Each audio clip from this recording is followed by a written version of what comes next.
Desde os Balcãs, passando pelo norte da África e desde o Oriente Médio até o Cáucaso, a Turquia foi um dos impérios mais importantes de toda a história. No entanto, seu idioma, o turco, ao contrário do espanhol, inglês, francês ou russo, não é falado além das fronteiras da atual Turquia, na península da Anatólia. Você já se perguntou por que está interessado em explorar este mistério histórico? Então fique até o final do vídeo.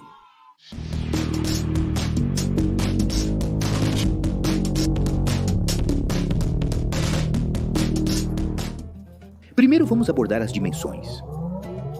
Durante seu auge máximo, alcançado na segunda metade do século XVII, a Turquia superava os 5 pontos, 2 milhões de quilômetros quadrados, abrangendo os Balcãs, Oriente Próximo, Norte da África, partes do Cáucaso e Anatólia. Além da tremenda extensão territorial, o Império Otomano foi um verdadeiro mosaico cultural, étnico e religioso.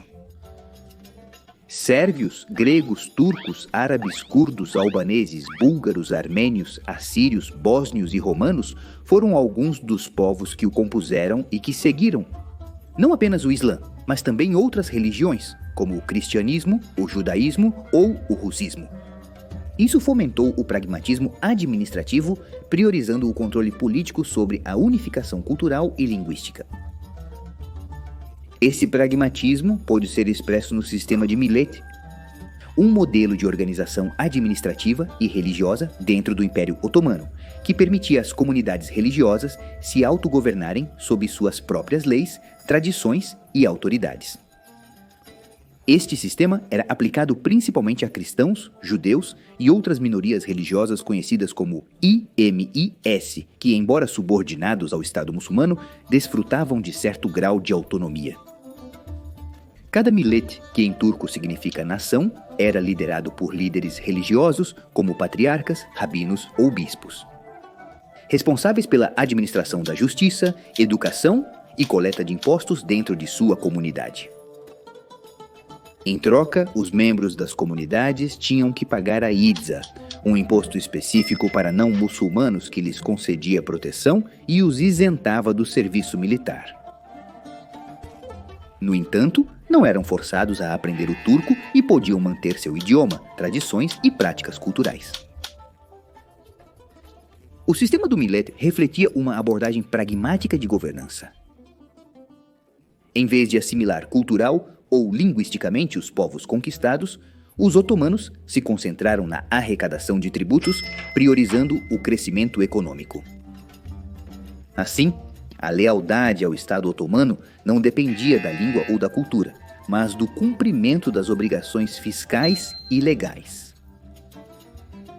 Esta descentralização permitiu que o império governasse sobre uma população vasta e diversa, sem requerer uma homogeneidade cultural.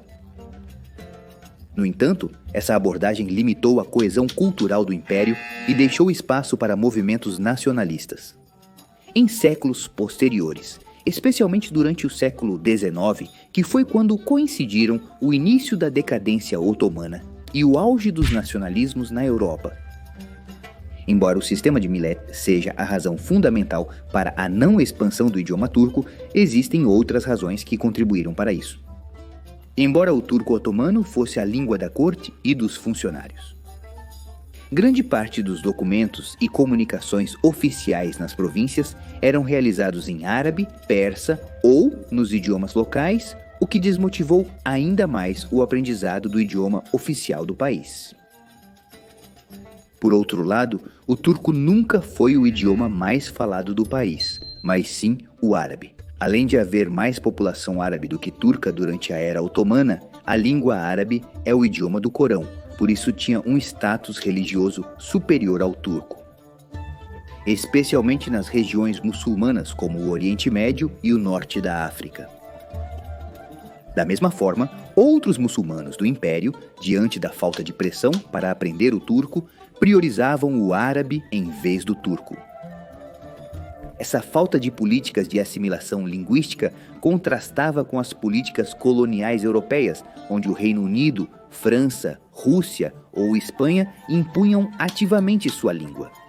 como parte da administração e da educação, razão pela qual a maioria dos países que se tornaram independentes dessas potências manteve os idiomas coloniais como oficiais.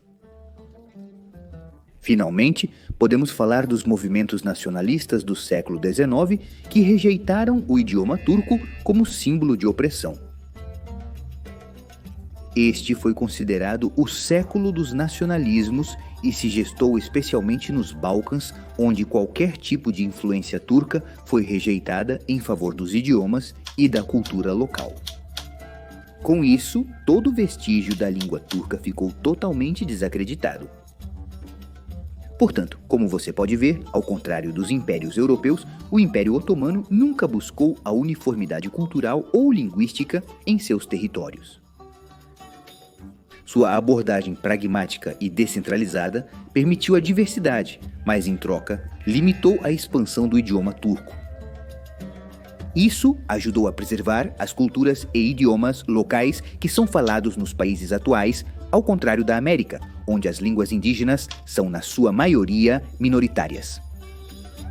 Mas agora me conte, o que você acha sobre o impacto da Turquia sobre as línguas de seus antigos territórios? Você acha que o pragmatismo do sistema otomano foi sua maior força ou sua fraqueza?